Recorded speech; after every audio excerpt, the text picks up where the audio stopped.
I may know him, light to the young. And the child grew and waxed strong in spirit, filled with wisdom, and the grace of God was upon him. Luke 2 and verse 40. The example of Jesus is a light to the young as well as to those of mature years, for his was a representative childhood and youth. From his earliest years, his example was perfect. In both his physical and his spiritual nature, he followed the divine order of growth illustrated by the plant, as he wishes all youth to do. Although he was the majesty of heaven, the King of glory, he became a babe in Bethlehem, and for a time represented the helpless infant in its mother's care.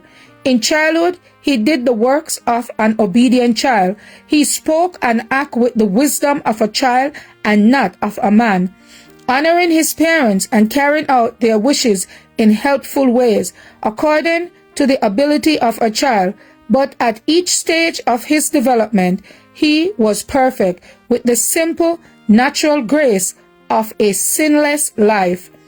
Joseph, and especially Mary, kept before them the remembrance of their child's divine fatherhood. Jesus was instructed in accordance with the sacred character of his mission. His inclination to write was a constant gratification to his parents. The question he asked them led them to study most earnestly the great elements of truth. His soul-stirring words about nature and the God of nature opened and enlightened their minds. On the rocks and knolls about his home, the eye of the Son of God often rested. He was familiar with the things of nature. He saw the sun in the heavens, the moon and the star, fulfilling their mission.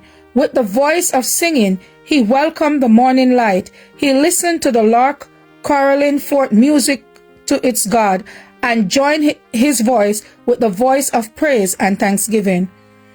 Quiet and gentle, he seemed as one who was set apart. Whenever he could, he went out alone into the fields and on the mountainsides to commune with the God of nature. When his work was done, he wandered by the lakeside among the trees of the forest and in the green valleys, where he could think about God and lift his soul to heaven in prayer. That I may know him. January 21st. As for me and my house, we will serve the Lord. Thank you all for listening, and please join us once again tomorrow for your daily devotional reading.